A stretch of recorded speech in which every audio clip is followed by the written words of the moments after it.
Jah.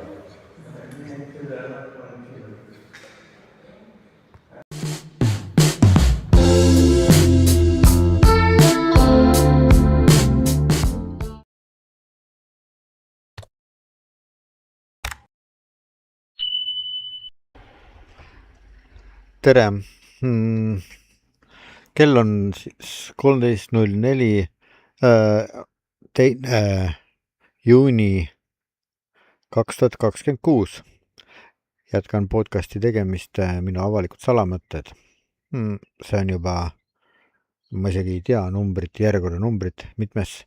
episood. Peaks olema 3. hooaeg, 17. episood, kui ma ei eksi, aga eks sa seda ise pärast võid lugeda seda sealt episoodi kirjeldusest. Nii et siis Minu avalikud salamõtted, tegevuspaik Ungari, või siis tähendab see paik, kus ma siis neid saateid lindistan ja kus ma siis neid saateid teen. See on siis üks Lõuna-Ungari külakene ja siin ma siis olen ja elan ja kui jumal tahab, siis elan siin veel mõnda aega, aga no eks me seda näe pärast muidugi, sest kõik võib muutuda iga päevaga võib kõik muutuda. Nii et podcast siis Minu avalikud salamõtted, kui sa oled seda juhtunud kuulama, siis soovitan, et jaga seda sõpradega, märgi meeldivaks ning kui sa senimaani veel tellinud ei ole minu kanalit, siis soovitan, et võid tellida, sest nagu ma juba varemgi öelnud olen, kui sa minu podcasti kuulad, sa võid targemaks saada mõningates küsimustes. Tähendab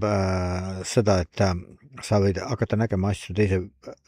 vaatenurga alt, kui sa seda varemalt tegid, aga kui sa ka mitte milleski nii tunned, et mitte milleski targemaks ei saa, siis ometi rumalamaks sa ka ei jää, kui sa seda podcasti kuulad ja tellid, nii et võib-olla siiski mingisuguse lisavarjundi oma senistele tegemistele, senistele eelistustele saad. Nii et ühesõnaga lähme siis edasi oma juttudega, sest ega see, mis ma siin teen, tegelikult üks jutustamine on, ma räägin sellest, mida ma vahepeal läbi elanud oleme, viimase episoodi ja isegi sageli ma pöördun oma episoodides ja oma jutustamistes tagasi ka veel kaugematesse aegadesse loomulikult ja võib-olla mõnikord kordan üle seda, mida ma olen varemgi rääkinud, aga see kõik on selleks, et meelde tuletada ja siis juba järgmistes episoodides võime siis me näha neid asju uutes seostes, võib-olla niisuguse vaatenurga alt tõepoolest, millega me varem arvestadagi ei osanud, et niisugune varjund võib mingile nähtusele siin elus paista. No jah, no lõpuks ütlen siis tere, Käära, minu nimi on Illar Luht ja ma olen eestlane loomulikult, nagu mu nimigi kinnitab seda. Olen kirjutanud 3 raamatut, viimase inglise keeles on need ilmunud ainult, kuigi minu raamatute eripära on see, et algupäraselt ma kirjutasin selle põhiteksti ikkagi ungari keeles, siis kui ma viibisin Ungaris 20 aastat tagasi, tulin siia Ungarisse ja elasin siis teatavas mõttes nagu lind prii, mitte nagu igaüks, ma arvan, mitte nagu traditsiooniliselt inimesed lähevad teistesse maadesse tänapäeval elama ja siis leiavad sealt töökoha, vormistavad kõik ennast ilusti uute elukohta, registreerivad ennast ära ja siis elavad nagu normaalsed inimesed kunagi. Minul on kulge see elu natukene teistmoodi, aga ma kunagi nagu ma oma raamatute kohta ka võin öelda, et mitte enda isiksust ei sea ma esimeplaanile, vaid see, kuidas ma nägin enda ümber olevat inimesi ja elu ja mingisuguseid nähtusi ja siis sellest lähtudes ma siis olen kirjutanud ka need raamatud ja sellest lähtudes teatavas mõttes võib kinnitada ka seda, et ma teen oma podcasti, sest ma ei ole mitte kellegi palgal, ma ei saa mitte kellelgi rahalist toetust, kui mitte välja arvata inimesed, kes mitte selle nimel, et nüüd aidata minu podcasti tegemist või minu raamatute kirjutamist, annavad mulle mingisugust toetust, no vaid nad teevad seda täiesti kõigest sõltumatult, ilma et ma oleks tavaliselt niimoodi, et ilma et ma midagi küsinud, isegi vihjanud sellele. Aga see ei olegi tähtis, praegu on tähtis see, et me lähme oma arutlustega edasi küsimuste juurde, mida me oleme varemalt käsitlenud, aga mis meid peaks huvitama vähemalt, isegi kui ei huvita see väga meid. Ja kui me tahame neid teemasid vältida, millest ma olen rääkinud, need teemad pöörduvad meie juurde tagasi, et nagu on öeldud, et poliitika kohta muidugi, aga ma ei ütleks, et minu podcast oleks poliitika podcast esmajoones, aga poliitikal on see loomulikult keskne koht, tähtis koht, sest mida ma nüüd tahtsingi öelda seda, et on üks selline ütlus, et kui sa poliitikaga ei tegele, siis poliitika tegeleb sinuga. Nii et ma arvan, et selleks, et vältida ebameeldivaid sekeldusi pärast, siis kui poliitika sinu hakkab tegelema, ütleme poliitika kohta, siis mõne võib-olla tuntuma ja täpsema sõna, et võimud hakkavad tegelema sinuga, siis on see juba väga ebameeldiv. Enne tuleb neid seda olukorda siis nagu kuidagi enda jaoks läbi töötada ja selgeks teha, et millised on suunad, kust puhub tuul ja siis sa võid hakata vastu võtta ka need matsud, mis ähvardavad tulla võimude poolt siis, kui poliitika hakkab tegelema sinuga. Et siis ennetades seda, et poliitika hakkaks sinuga tegelema ja puudutaks sind mõnest väga ebameeldivast kohast, see tähendab, et võimud puudutaksid sind mõnest väga ebameeldivast kohast, oleks vaja selgeks teha, et kas poliitika on sinu pärast või võimud on sinu pärast või sina oled võimude pärast või kas ta on meile hea või kas ta on meile halb, et kas ta on meile abiks või kas ta on meile sõber või ta on vaenlane. Nii et need küsimused on enda jaoks kõigepealt selgeks teha ja võib-olla siis natukene selle väljaselgitamiseks siis peakski nagu natukene ringi vaatama ka teiste tegijate juures, kuna tänapäeval ei ole häälekandjaks mitte ainult siis niinimetatud neljas võim, mis on oma funktsiooni kaotanud muidugi neljanda võimuna, ajakirjandus ma mõtlen paljuski, kuigi mõnikord ta on võimu käepikendus, on kahjuks võimu käepikenduseks on ajakirjandus muutunud, aga paljuski, mitte alati ja mitte 100%. Aga lisaks on juurde tulnud siis sotsiaalmeedia näiteks, mitte näiteks, vaid see ongi üks peamine faktor, mis tegelikult täiendab neljandat võimu kuidagimoodi või ütleme seda, et täiendab seda neljanda võimu teostamist. Sotsiaalmeedia on siis see selline vahend, sellised vahendid, kogumik, ütleme niimoodi või kompleks, mida siis saavad kasutada need, kes on siis neljanda võimu juures siis ehk siis ametlikust ajakirjandusest ja sellest tunnustatud niinimetatud professionaalsest ajakirjandusest välja tõrjutud sageli, aga mitte ainult nemad muidugi loomulikult, sest tänapäeval on sotsiaalmeedia kaudu võimalik niisugust karjääri teha, millest mõned andekad inimesed ei oska päris ajakirjanduses undki näha, aga kõik see on nii omavahel nüüd nii tihedasti läbi põimunud sotsiaalmeedia ja päris ajakirjandus, sest sageli me ei teagi, mis on päris ajakirjandus, mis on sotsiaalmeedia, sest nagu me mitmetes selliste platvormide vaatlusest võime näha, et siis päris ajakirjanikud kasutavad üsna julgelt ja üsna nahaalselt ära siis ka neid platvorme, mis on tegelikult algupäraselt mõeldud sotsiaalmeedia jaoks ja esinevad ka sotsiaalmeedia tegelased ja see kõik on loonud pildi nii segi paljuski, et inimesed on tõeliselt segaduses. Infouputus, keda ja siis ütleme nii, virtuaalne sõda üksteisega, see toimub kõik läbi nende platvormide ja siis see niinimetatud neljas võim, kes ei ole enam neljas võim, vaid on võimu käepikendus, ütleme niimoodi pigem, et siis tema siis manipuleerib samuti nende samuste platvormide kaudu, mis on siis mõeldud siis tegelikult algupäraselt vähemalt nendele, kes on välja jäetud, kes ei saa palka oma töö eest, nendele, kes ei tee seda kui oma igapäevast tööd, ei teeni oma igapäevast leiba sellega, mida ei saa öelda ju päris ajakirjanike kohta, nemad teenivad oma igapäevast leiba ja lähevad samas nende inimeste mänguväljakule siis ka, kes siis ei teeni oma igapäevast leiba selle kõigega, aga muidugi on ka oma pahet sellele, et loomulikult, nagu me olemegi palju kuulnud, et sellele asjale, et siis sotsiaalmeedia, mis on loodud siis nende tõrjutute ja mitte ainult, mitte professionaalselt, ühesõnaga nende inimeste jaoks, kes ei teeni oma igapäevast leiba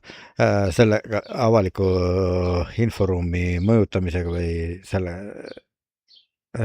ka võib ju öelda ka manipuleerimisega, kui tahad, aga et ka nemad pääsevad selle juurde, aga samas on nende hulka ei kuulu alati mitte head inimesed, nende hulka ei kuulu alati need inimesed, kes tahavad head kaasinimestele ja see on teinud sotsiaalmeediast juurdepääsu üheks juurdepääsukanaliks ka nendele inimestele, kes siis, kellel on siis halvad plaanid inimkonnaga ja teiste üldse kaasinimestega, ütleme, või kellel on väga egoistlikud plaanid, ütleme vastupidi, mitte vastupidi, aga egoistlikud plaanid, et nad tahavad oma enda ambitsioone teostada ja siis see kõik loob niisuguses pudru ja kapsad, et sageli, kui ei olda piisavalt kogenud, siis ei osata selles kõiges orienteeruda. Aga nüüd tagasi siis algküsimuse juurde, et tänases episoodis, mis ma püstitasin, et kas võimud ehk siis poliitika on meie sõber või vaenlane, et ma ei taha mingit diskussiooni sellega alustada, ma lihtsalt arutlen siin ja kui sa viitsid ja kui sul tekib mõtteid, siis sa võid arutada kommentaarides edasi, kuigi ma ei ole näinud, et keegi oleks varem minu mõtteid niimoodi püüdnud edasi arendada või kuidagi neid kummutada või neid kinnitada, aga sa võid olla esimene nende hulgast. Senimaani ma olen näinud ainult selliseid kommentaare, mis kritiseerivad, mis ainult tõstavad esile mingit nüanssi või keegi kirjutab hoopis mingist kolmandast asjast, millest episoodis endas ei ole juttugi või minu videos või minu postituses, ütleme niimoodi. Nii et jah, see kõik on nii keeruline, aga nüüd loomulikult käesolev teema siis viib mõtted tahtmatult nende väidete juurde ka, et mida me oleme siit-sealt nii TV-st, ERR-i kaudu või siis ka kirjutavast ajakirjandusest lugenud või kuulnud, et Eesti on õigusriik. Ma ei ole jurist, nii et ma juriidilistest aspektidest ei oska seda praegu väita, et kas Eesti on õigusriik või mitte, sest selleks, et ma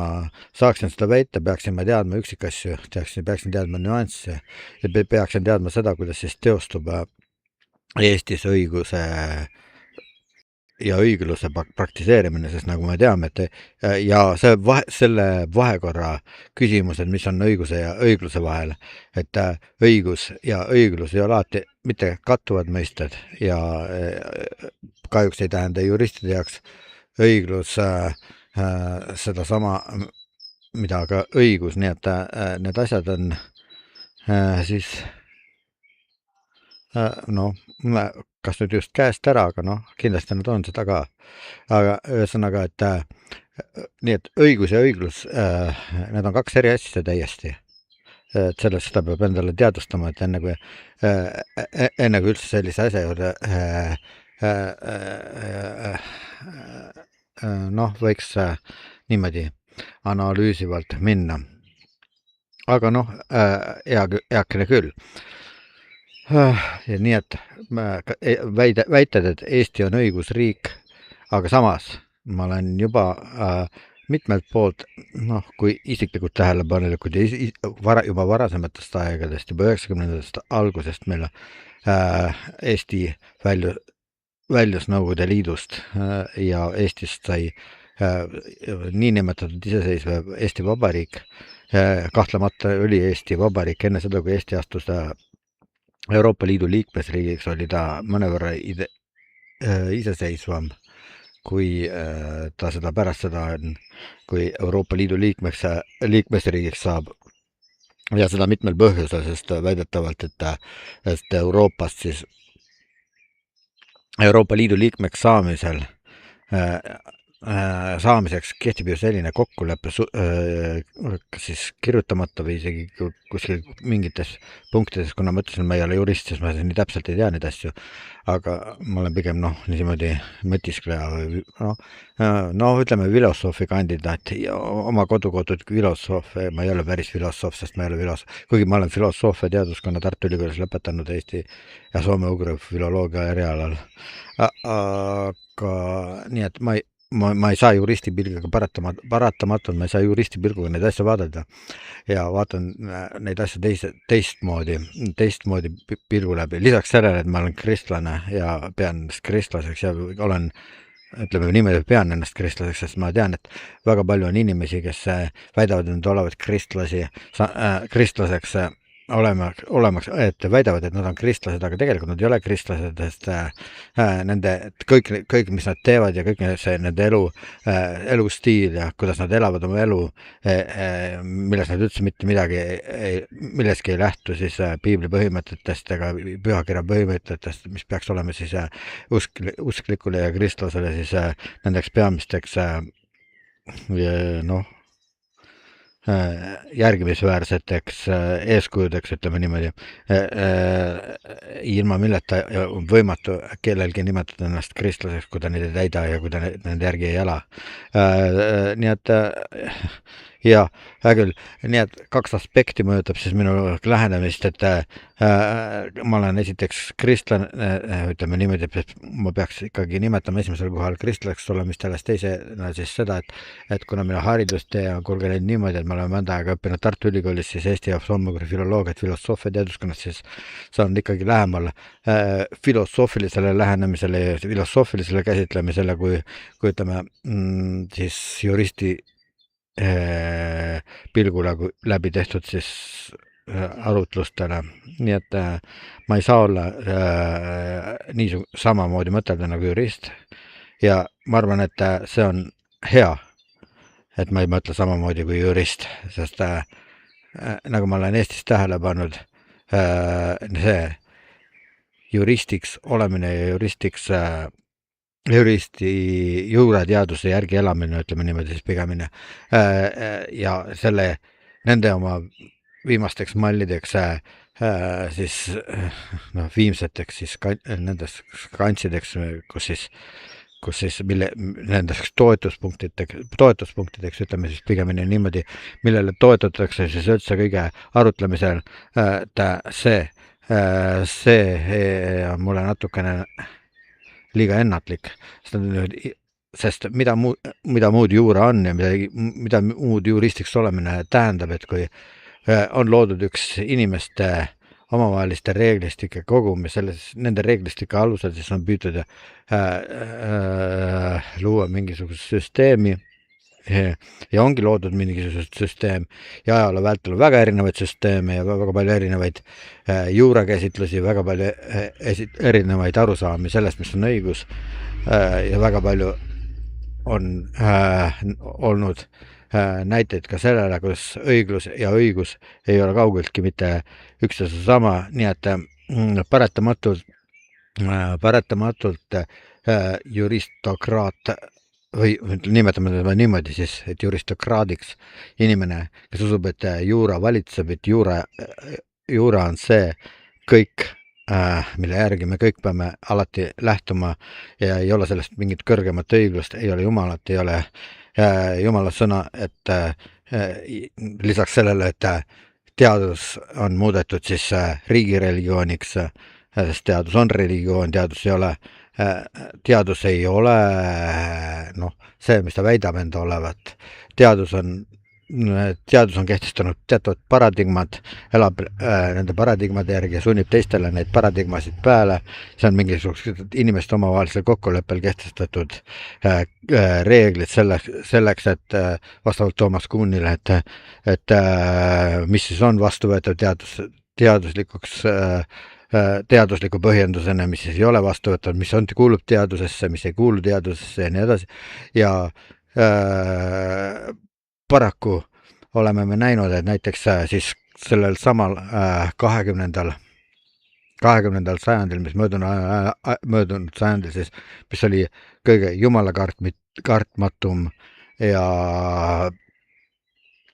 ütleme siis kõige antikristlikum ajast üldse pärast Kristust, niimoodi võib niimoodi väita, et selle aja väiteid paljud, mida on öeldud piibli ja pühakirja kohta ja religiooni kohta ja selle igandlikuks kuulutamine kommunistliku ideoloogia poolt ja paljud muud sellised asjad on osutunud ennatlikuks ja hilisemad teaduslikud uuringud on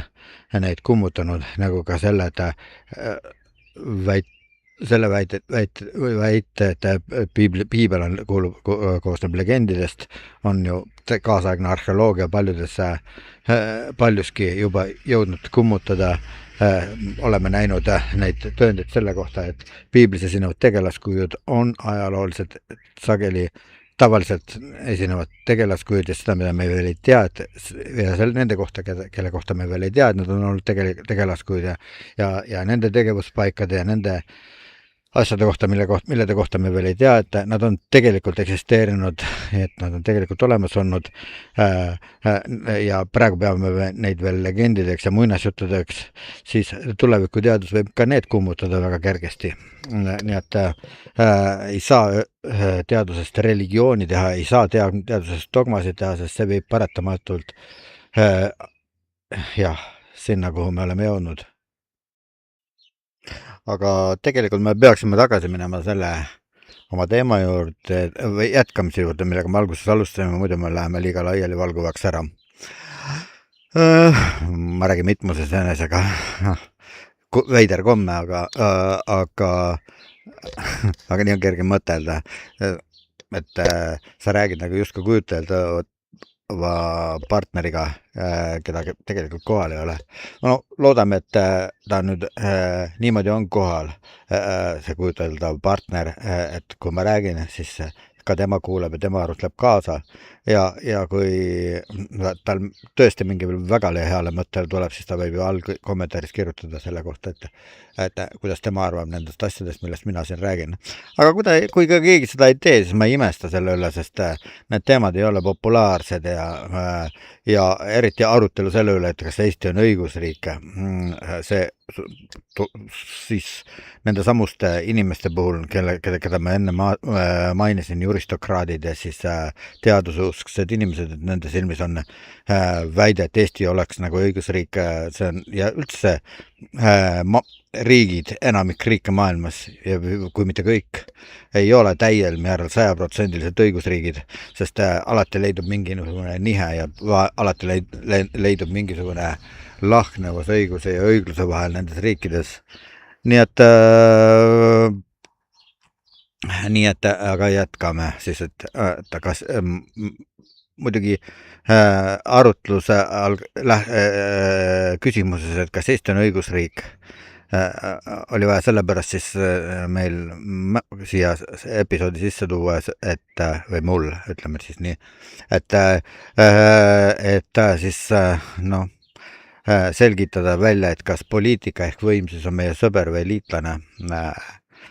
No eks ajaloo vältel ole paljud inimesed nende samade küsimustega tegemist teinud, et kas üldse võim on inimese liitlane, et kas võim on selleks inimeste nagu John Locke'i järgi, et siis ühiskondlik leping, et kas me siis nüüd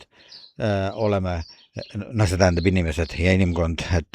oleme teinud omavahel mingisuguse lepingu, et allume teatavatele reeglitele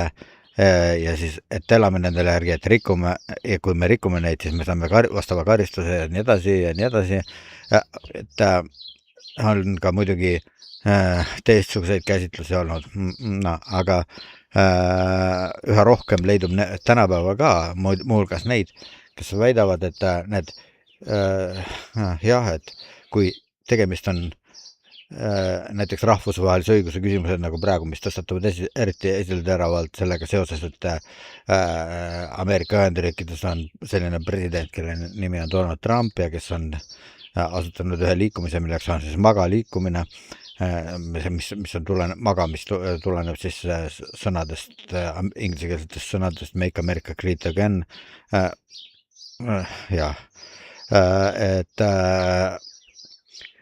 Et kui juba Trump on kord ja mõned rääkimata teistest poliitikust, ma räägin Putinist või ma räägin mõnedest teistest pisematest diktaatoritest või siis kui diktaatoriks ei saa nimetada, siis igatahes niisugustest valitsejatest, riiki valitsevatest isikutest ühesõnaga. Et alati on võimalik ümber teiste sõnadega öelda, kui teiste sõnadega midagi ei ole võimalik öelda, siis on tegemist ilmselt mingisuguse vale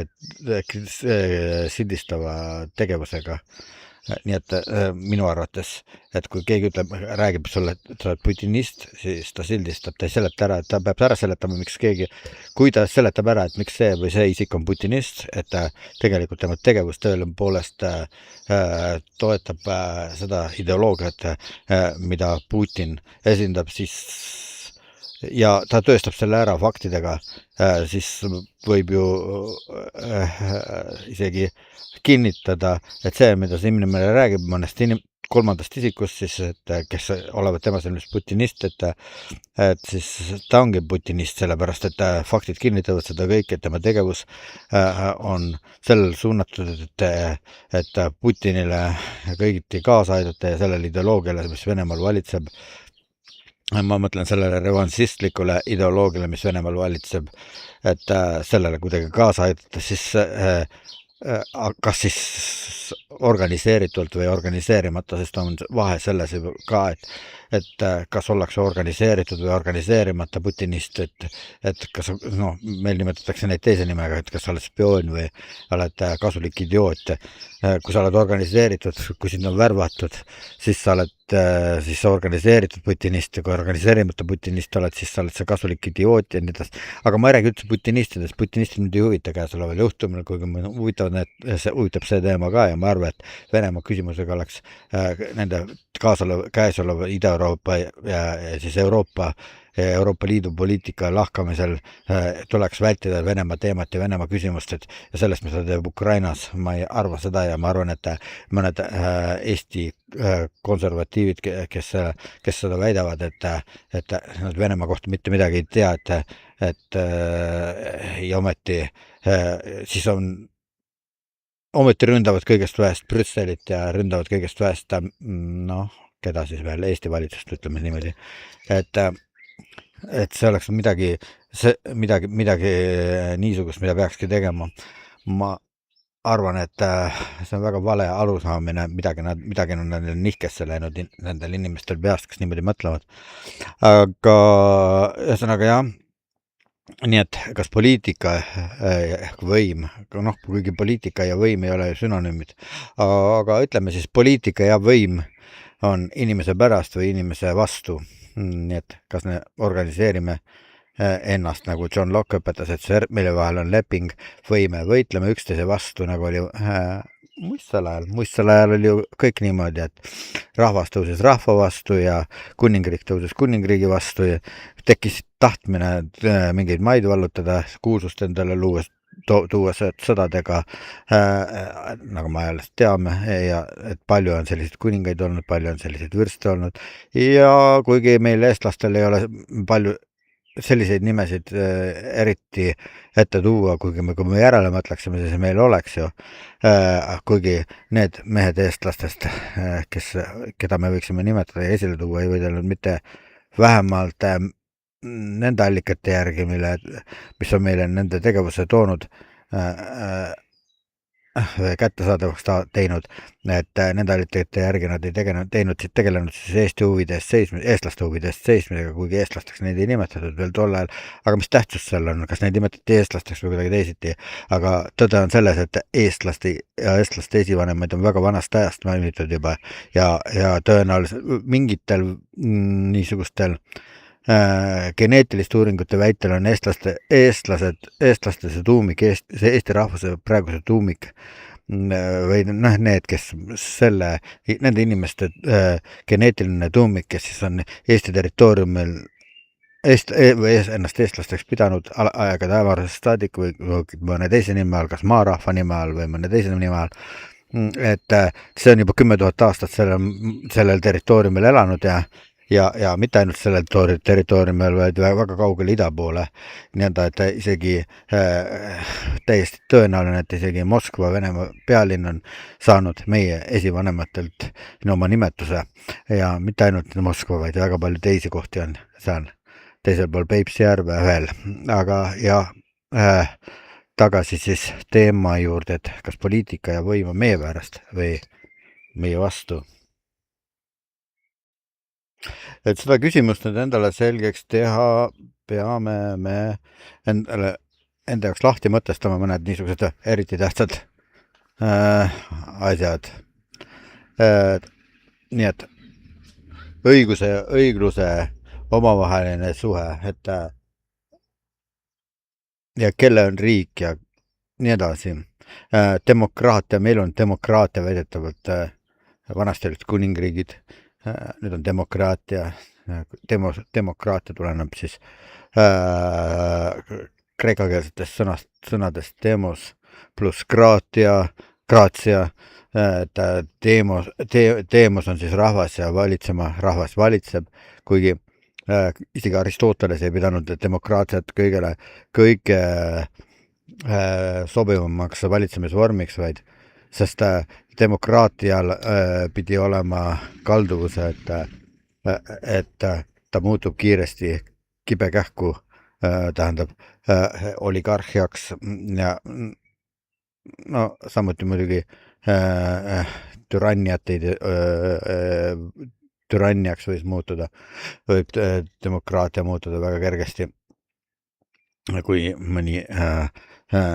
niisugune eriliselt halva iseloomuga inimene satub siis demokraatliku valitsuse etteotsa ja allutab selle rahvaesinduse endale ja väidab ennast rahva nimel tegutsevat. Aga see nüüd ma ei tea, kas see on nüüd praegu sobiv sellesse süveneda? No nii. Nii, aga arutluse juurde siis demokraatiast näiteks ja selle õiguse ja õigluse omavahelisest läbisaamisest kuuluks ju ka näiteks see, et mis ma siin praegu räägin, et kes olen mina, et seda rääkida, nüüd tekib kohe mõnel niisugune küsimus kindlasti, et kas mul on vastav paber ette näidata, et ma võin nendest asjadest rääkida, et ma olen ette valmistatud nendest asjadest rääkima, kas on mõni tähtis isik, mõni rektor, mõni professor alla kirjutanud paberile, et mina nüüd räägiksin nendest ja nendest asjadest, millest ma räägin, nii et ja see on sarnane muidugi õiguse ja õigluse küsimusega, et õigus ja õiglus. Ma võin rääkida väga õiget juttu, aga kui sellise inimese jaoks, kes juhindub bürokraatlikest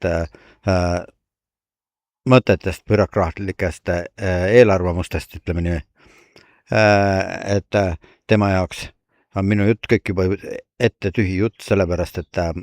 mul puudub vastav paber, kus on siis mingi volitatud isiku allkiri, et ma olen volitatud seda ja seda rääkima. Muideks sarnased probleemid kerkisid üle juba Jeesusel Kristusel, kui tema käest siis need variserid küsisid, et kes on sind volitanud minu enda rääkima, enda nimel rääkima, et sest kui sul ei ole volitust kõrgesti õpetatud Tanahi poolt või nõukogu poolt, et siis ei pea sind keegi kuulama. Jeesus ütles, et temal on muidugi see samune Jumal isa poolt juba volitus antud, kuigi see ei ole inimkäega alla kirjutatud paber, ja temal on püha vaim, mis teda juhib või talle tarkust annab, kui me arvesse võtame, et Jeesus oli ise Jumal, nagu kolmainu doktriin teatavasti ju, et isa, poeg ja püha vaim, et samasugune jumalus nagu on püha vaim, on Jeesus ise ja nad on kõik kolm üks isaga, nagu ta on rääkinud, aga me räägisime praegu kolmainu doktriinist, aga ma räägin sellest, et tegelikult ma jõudsin selle juurde sellepärast niimoodi, et ma räägin õiguse ja õigluse vahekorrast, et see on nagu sisu ja vormi vahekord, et kui mingil asjal on vormiline kuju, juba vorm olemas, ühesõnaga vormiline kuju olemas, väljanägemine, et see on see, mis on volitatud, see, mis on õige, see, mida me peame kuulama väidetavalt. Samas, kui sul on ainult sisu, sul ei ole välist vormi, sul ei ole väljanägemist, siis sind ei pea kuulama, siis sa oled eemale tõugatav, siis sa ei ole vastuvõetav. Aga kui me nüüd me rääkisime siin teaduse religioonist eelnevalt, on olemas vanem religioon kui teaduse religioon, see on judaism ja kristlus, need on niisugused, mõned ütlevad religioon, aga võime öelda, et usud ka teise sõnaga ja võib-olla parema sõnaga, et usk, et selle järgi siis me näeme, et Jesaja raamatust näiteks, kui me loeme, mul ei ole täpselt kirjakoht meeles, aga kas mitte 56. peatükis ei ole, kus siis prohveti Jesaja ennustab siis Jeesuse Kristuse tulekust ja räägib, et niimoodi, et ta oli valudest ja piinatud mees, ma ei räägi sõna-sõnalt praegu, ma räägin ümberjutustavast toonis niimoodi, et valudest ja haigustest piinatud inimene, kes siis oli nagu ussikene teiste inimeste silmis ja nii edasi, ussikene võib-olla isegi natukene halb sõna, mulle ei meeldi vähemalt, aga noh, piibel sageli kasutab seda kujundit, siis miks mitte. Ja siis, et tal ei olnud välimust ega kuju, et tegelikult kui nüüd piibli sõnumi järgi seda kõike vaataksime ja vaatame, siis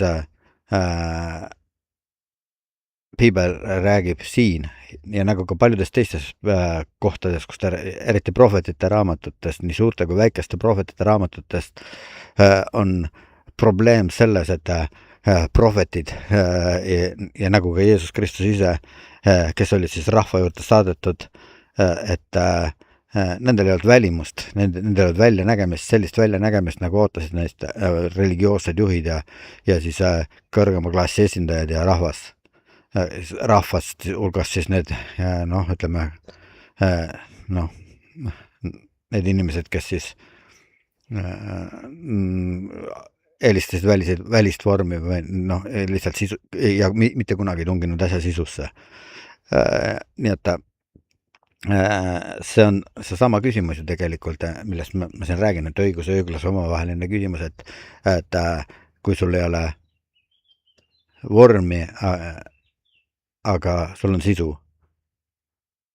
Aga teine võimalus on see, et sul on sisu, aga sul ei ole vormi. Ideaalne on muidugi see, kui sul on mõlemad, aga sellist kombinatsiooni tuleb harva ette ja nagu me mitmetest teoloogilistest õpetustest oleme leidnud ja näinud, kes on uurinud seda, need kindlasti on kokku puutunud sellise nähtusega, et tihtipeale on Jumal siis just inimeste ette nagu selle lõksuna seadnud, et kas inimene läheb oma siis omaenda mõtete, omaenda meeldivuse järgi või ta peab peab tähtsamaks seda sõnumit, mille Jumal on inimestele läketanud. Nüüd tuli mingi traktor siia ette meile, peatus ka otse siin kõrval, nii et ma vist teen väikese vahe ja ma lähen siis oma jutu tagasi. Nüüd ta läheb ära. On ta kaabakas. Mitte kaabakas, aga segas mu juttu. Ühesõnaga natukene, aga ta ei teinud seda teadlikult, sest ega ta mind ei näinudki, sest siin on võsa hekk ees ja selle hekki taha ei ole mind näha, aga kuulda on sellest väga hästi. No nii, ühesõnaga, et kuidas siis on lood Eesti riigiga, et kas Eesti võtab vastu kõik need, keda Jumal on tema juurde läkitanud ja me oleme tunnustanud nagu juba ajaloos, me oleme juba tunnustanud Karl Reits, tema tõenäoliselt, need vähemalt, kes kuidagi tõsiselt võtavad Jumalat ja Jumalariiki ja piiblit ja pühakirja, nemad nagu kuidagi nagu tunnustavad, et Karl Reits ikkagi oli vist Jumala poolt saadetud, aga pärast Karl Reitsi ei ole Jumal kedagi saatnud inimeste juurde, mõtelge. Ja kui on Jumal kedagi saatnud, siis kas teda on nii samamoodi vastu võetud nagu Karl Reitsi, see tähendab, et ei ole ikkagi võetud. Nii et jah, see on need ja teised sarnased teemad siis puudutavad seda, millest ma siis räägin siin, et kas Eesti on õigusriik või ei ole, ja miks ta ei ole õigusriik, kui ta ei ole seda. Siinkohal nii mitmelgi inimesel kindlasti kohe kihvatab, ja ta ütleb, et sinul oma tõde ja minul on oma tõde. Et sina usud oma Jeesuses Kristuses, mina usun oma Budas või Allahis või millest tahes või teaduses. Et ükskõik see sinu mõtlemine, et mida sa arvad sellest kõigest, sellepärast, et minul on oma arvamine ja mina olen oma arvamuses väga kinni. Aga mina ei ole mingi evangelist ja ma ei tahagi sulle siin iga hinna eest meeleparandusele sundida ega sind keelitada isegi, sest sa ise tea lõpuks. Sulle on tõde öeldud, sulle on öeldud see, mis on.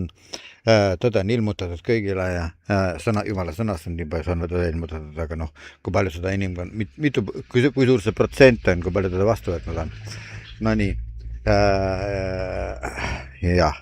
Ja teiseks, muidugi paljud võib-olla küsivad, et kas see, mida minu jutust, eelnevast jutust lähtudes, et kas see, mida Jumala sõna õpetab ja millest Jumala sõna räägib, et kas see ikka on siis nüüd õiglus või? No, et kas Jumal teeb õigluse ja noh, siis et kas tema on see, keda me peame alati järgima, et kas meil on vaja teokraatiat näiteks, et sest teokraatia on ajaloos on mitu korda olnud ja ka kristlikus maailmas on olnud märgi poolt teokraatlik valitsemisvorm. Teokraatia loomulikult on esimene selline näide selle kohta paavstiriik, aga ka Bütsantsis oli omal ajal teokraatia valitsemisvormiks. Aga nüüd, kas need riigid olid nüüd sellepärast paremad kuidagi kui demokraatiad või muud kuningriigid, kui nad kasutasid sellist valitsemisvormi nagu teokraatia. See on muidugi raske küsimus jälle. Kui palju me sellest peaksime rääkima, me näeme, et paavstiriigi näitel näiteks, et kas selline asi oleks üldse, kui inimkond oleks juba algusest peale Jeesuse sõnade järgi tegelikult käinud. Muidugi võid vaielda, et kas Jeesus mõtles nii või naa, muidugi neid asju, või Peetrus mõtles nii ja naa neid asju. Aga kui nii oleks toiminud, noh, ma ütlen minu veendumust mööda, sellepärast, et see ei ole ainult minu veendumus, sest see tuleb ilmselgelt ka pühakirjast välja, et kui inimkond oleks algusest peale pühakirja sõnade järgi läinud, siis mingit paavstiriiki ei oleks vajagi olnud. Ei oleks mingit paavstiriiki vaja olnud. Ei oleks mingit Rooma paavsti vaja olnud, sest nagu algusest teame, et algusest peale teame, et juba, et oli küll kristlus pärast Kristust juba tekkinud, aga erinevatel maadel. Nad olid omavahel sõltumatult, neil ei olnud, Jeesus õpetas ka ju, et ärge ühte kedagi kutsuge endisest isaks ja nii edasi. Ja see tõlgendus sellest, kuidas siis Peetrusest tehti Rooma paavst ja Peetrusele öeldud sõnad, et sina oled kuidas nüüd olidki nüüd teoloogid teavad seda paremini ütelda, mina ei ole teoloog või olen piiblikoolis käinud, aga teoloog ma ei ole. Nii et kuidas need sõnad olid, et sina oled see kalju, kelle peale ma raiun oma kogudusega ja surmavalla väravad ei võida seda, aga kas see sõnad olid originaalis, kõlasid ikka niimoodi, väidetavad tegevuvad millegi muuga. Et Jeesus olevat teistmoodi seda väitnud. Jeesus ei väitnud, et Peetruse peale ehitab oma koguduse, vaid ta ehitab selle õpetuse peale, et see kalju, mille peale ta oma õpetuse rajab, on siis see ilmutus sellest, et Jeesus on Kristus ja mitte Peetruse isiksus. Nii et kas ikka oleks vaja olnud Rooma riiki? Igatahes fakt on see, et mitte ainult Peetruse, aga hiljem ja varem, siis isegi võib-olla on enne seda isegi mingid proovi sellest, et kus siis ilmalikku ja jumalikku on püütud omavahel ühendada ja kõigile inimesele peale sundida religioonina usku, isegi siis, kui see usk suurima tõenäosusega huvitav on see, et kui koer läks tänavale jalutama, läks aiaaugust läbi tänavale, asfaltteele, kus inimesed käivad, kus autod sõidavad, siis hakkas ka see salvestis, mida ma siin eelnevalt tegin, hakkas hüppama, aga ma jäin sinna paika, et kas oleks vaja olnud paavstiriiki, eks ole. Ma mõtlen, mitte Rooma riik oli niikuinii, enne Kristlust oli ka Rooma riik olemas, aga paavstiriiki kui sellist, sest keskaeg, mida me nimetame keskajaks, see oli ju selline aeg, kus siis kõik said paavstilt, kõik kuningad, kes Euroopas olid, see oli nagu mingi Euroopa Liidu eelkäija, et siis kõik kuningad said siis paavstilt õnnistuse või kui saanud, siis nad pidid need riigid mõne teise kristliku riigi poolt ära võidetama ja kas siis kuningad hukatama lausa, seda ka juhtus. Aga põhimõte on selles, et kui ma tahtsin siis välja jõuda, et mitte Peetrusele öeldud sõnad, et sina oled see kalju, mille peale ma rajan oma kogudused, kui Jeesus need sõnad ütles, siis ta ei mõtelnud mitte Peetrust kui inimest, vaid kui luust ja lihast inimest, vaid kui ta mõtles kalju all ja seal on tegelikult ju väga teatava sõnamänguga, et Petrus ja Petra, aga ma ei hakka praegu seda siinkohal lahti mõtestama, et kui sind huvitab see teema, siis pöördu mõne teoloogi poole ja ta seletab sulle need ära, ma mõtlen karismaatilise teoloogi poole, sest vaevalt küll, et Luteri kiriku preester või õpetaja või katoliku kiriku preester hakkab sulle neid niimoodi ära seletama, sest sellega ta räägiks siis enda vastu, võib-olla Luteri kiriku preester isegi, või pastor, ütleme pigem midagi seletaks, kui ta on tegemist tõeliselt uskliku inimesega, sest neid juhtub, tuleb ette, väga harva küll Luteri kirikus, aga tuleb ette, et ma lähen väga selle usupõhiseks oma praeguses episoodis, aga ilmselt teema iseenesest eeldab seda, et lahti mõtestada seda, et õigus ja õiglus ei ole kaks täiesti kaugeltki mitte üks ja sama asi, siis on vaja neid asju ka natukene võib-olla siis spirituaalsest vaatepunktist vaadatuna. Nii, et paavstiriik oli siis, paavstiriigil oli oma õigus ju ka, aga kuivõrd see oli õiglus, kui me juba seda näeme, et juba see oli valele rajatud, et Peetruse isiku peale, luust ja lihast Peetruse peale siis püüti, või selle lihast just nimelt liha mõiste piiblis on midagi väga rüvedat ja patust, tegelikult mitte iseenesest, et inimese keha oleks midagi rüvedat, aga ta on lihtsalt, see on niisugune termin, piibellik termin, liha järgi, kõige liha teed minnakse, see tähendab seda, et minnakse Jumalast kaugele, ei hoolita vaimsetest asjadest, Jumala asjust, vaid minnakse seda patust ja roojast, inimlikku rada mööda, aga selleks, et neist asjast põhjalikumalt räägiks, peaksime olema mõni usujutlustaja, aga ma ei ole seda. Ma teen oma podcasti, minu avalikud salamõtted, ma olen Illar Luht. Ja kui sa minu kanalit tellinud ei ole, siis telli see ja märgi see meeldivaks, kui sulle meeldib see jutt, mida ma räägin. Kui sulle ei meeldi see jutt, siis sa võid ikkagi meeldivaks märkida, sest siis kas või nende, ma lähen oma kristlike põhimõttega võib-olla natukene vastu olla, kui ma seda soovitan, et sa ei peaks valetama, et sulle ei meeldi tegelikult, aga tegelikult ei meeldi enamikele inimestele, kes ei ole kristlaseks saanud, ütleme niimoodi, kristliku mõiste järgi uuesti sündinud, kes ei ole veest ja vaimust sündinud, ütleb piibel, et neile ei meeldi jutt Jumalast, neile ei meeldi jutt inimestest. Muidugi üks tuntud jutlustaja Lester Sumrall ütles, või oli see keegi muu, aga minu meelest Lester Sumrall, aga võib-olla oli ka keegi muu, et kui me jutlustame inimesele, kes ei ole päästetud, kellele sees elavad teemonid, siis need teemonid hakkavad tema sees kisendama, kui Jumala sõna kuulevad, sest nad ei taha seda kuulda. Aga inimene ise, tema uuesti sündimata vaim, sest kuna inimene on loodud nõnda, et ta peab olema Jumalaga kooskõlas, siis et inimene ise tegelikult, tema vaim tahab kuulata alati ja siis kui inimese mõistus, tema liha, millest ma rääkisin eelnevalt, et see ei taha kuulata, siis tema vaim tema vaim lausa januneb Jumala järgi tegelikult. Aga noh, see on paljudele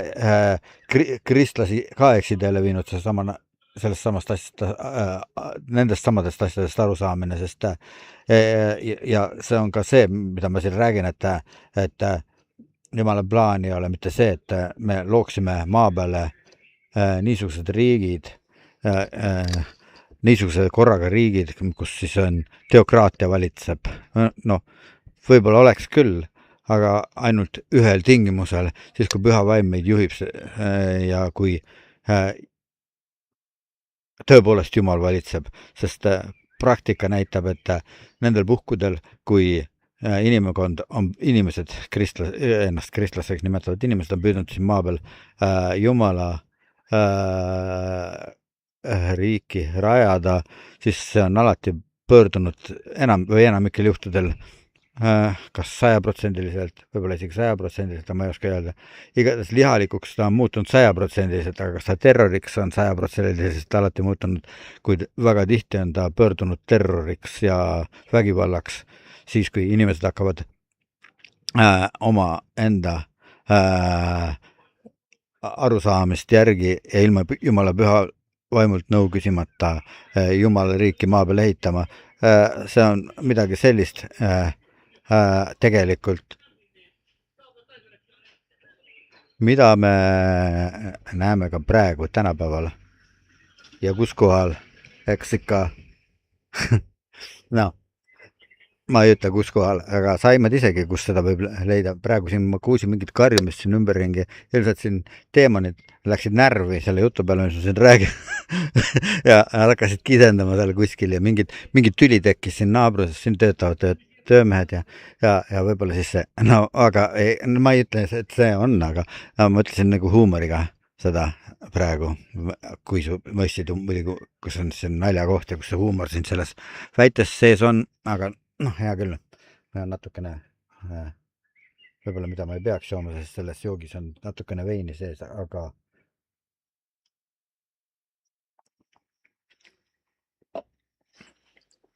no, jah, igasuguste alkoholi joomisega on muidugi lood pahad, aga inimesel puhul, aga on üks kuidas ma nüüd seletan, et piibel ei keela maitsta,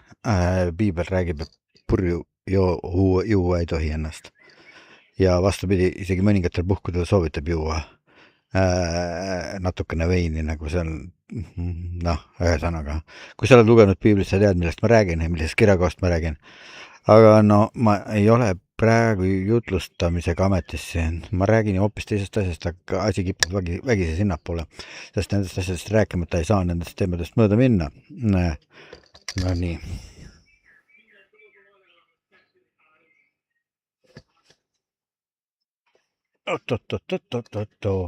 Kus?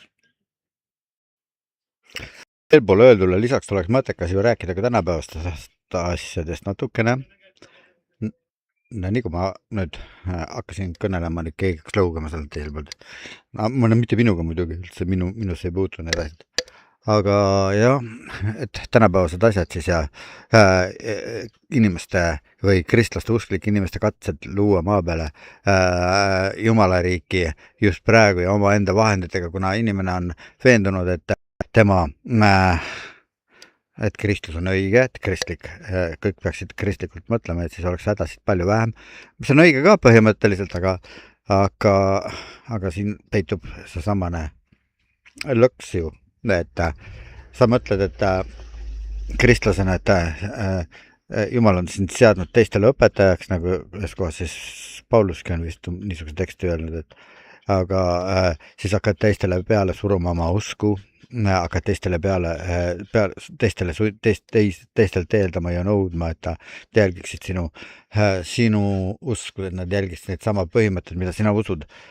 Samas on mõttetu asi nõuda mitteusklikult inimeselt, et ta elaks kristlikult, et mitteusklik inimene kunagi ei hakka elama kristlike põhimõtete järgi, ta ei püüagi hakata maailma ümber kujundama niimoodi, et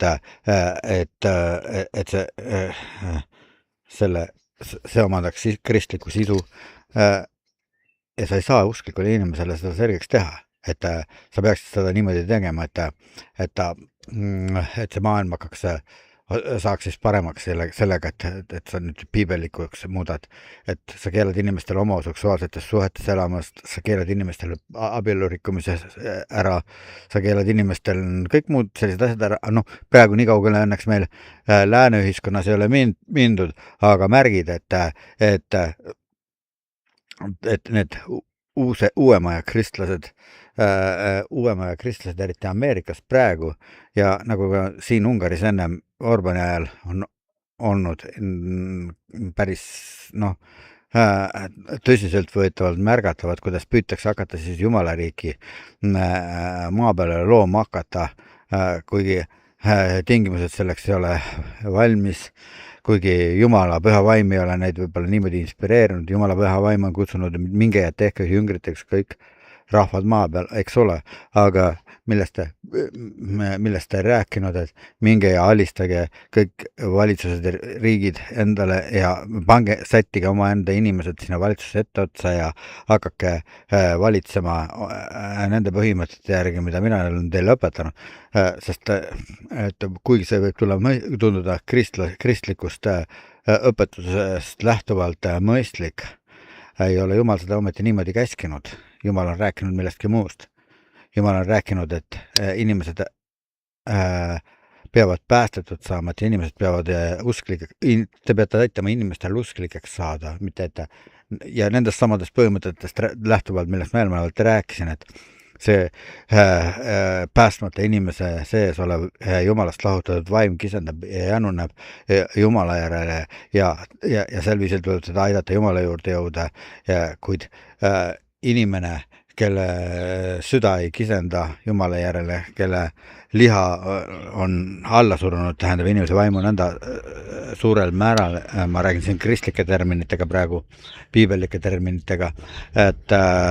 siis teda tuleks kuidagi sundida elama kristlike põhimõtete järgi ja kui ta seda ei tee, piirama hakata, tuleb teda tõkestama hakata loomulike vahetategi seadustega, ma mõtlen inimlike seadustega, mida Jumal ei ole käskinud teha, sest Jumal on ütelnud, et teil on vaimsed relvad, mitte need relvad, mida juristokraatia inimestele pakub, ütleme siis nii. Nii et see on üsna keeruline küsimus ja kui me nüüd vaatame seda näiteks Ameerika migratsioonipoliitikat, Ungaris on võib-olla natukene vähem drastilisem see olnud kui isegi Ameerikas see migratsioonipoliitika, mis kuidas siis vägivaldselt deporteeritakse inimesi maalt välja ja nii edasi, et kuidagi nagu mitte midagi kristlusega kooskõlas olevana tundub see selline käitumisviis ja samas on kristlus seda inspireerinud seda sellega, et mitte ainult sellega, et kristlased osutusid siis Trumpi valijaks ja võib-olla kristlased olidki selleks kaalukeeleks, mitte need kaalukeele osariigid, mis siis väidetavalt on USA-s niisugused kaheväel olevaks, et mis otsustavad siis ära selle valimiste tulemuse lõplikult, aga käesolevate viimaste siis presidendivalimiste tulemuseks otsustasid ära ilmselt kristlased, kes valisid Trumpi, mitte sellepärast esmajoones, et Trump oleks neile võib-olla paljud nendest vähemalt, et Trump peaks olema nendele kõigile eeskujuks, eks Trump oleks nagu messias, vaid sellepärast, et mida vastaspool nõudis, oli veelgi rohkem kristliku eetikaga vastuolus, näiteks need homoabielud ja siis genderpoliitika ja muud sellised asjad, need ei ole üldsegi, need on täiesti ebapiibellikud, igaüks teab seda, selleks ei ole vaja kaugele minna piibli lugemisel, sa võid